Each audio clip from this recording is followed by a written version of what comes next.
Town hall. कहाँ पे आ रहे हैं? तो इसमें टाउन हॉल वाला तो पैसा लेता है कि नहीं लेता है भाई?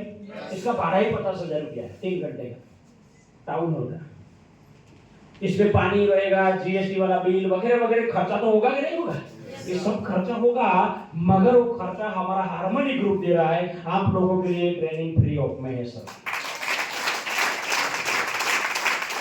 तो आप लोगों को टीसी एंड अबाउ लीडर को मैंने 2 दिन से मैं बोल रहा हूं रिकॉर्डिंग से कि टीसी अबाउ लीडर कितने लोगों को बिठाने वाले हैं, उसका लिस्ट आप अपने एसटीसी लीडर को दीजिए, आरटीसी लीडर को दीजिए। कितने लोगों ने लिस्ट बनाया इस ट्रेनिंग में बिठाने? टीसी अबाउ नहीं बनाया? टीसी अबाउ लीडर्स लिस्ट बनाया कि नहीं बनाया? हाँ या ना में जवाब दो। नहीं बनाया क्या? टीसी अबाउ लीडर કેટલા લોકો હાથ ઉપર કરना फ्रीમાં नहीं बनाई? फ्रीમાં नहीं बनाई?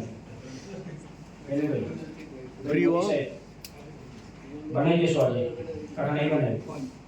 નહીં બનાવી, કાલનો દિવસ જ બાકી છે। તમારું લિસ્ટ આજે સાંજે અથવા કાલે સવારે તમારા લીડર રૂપે તમે માંગતા નહીં કે શું થાય? આપણે લિસ્ટ નહીં માંગતા, રેકોર્ડિંગ નાખે 4 દિવસ ત્યાં જગદીશ વીકથી કરેલી એક વીક થઈ ગયું।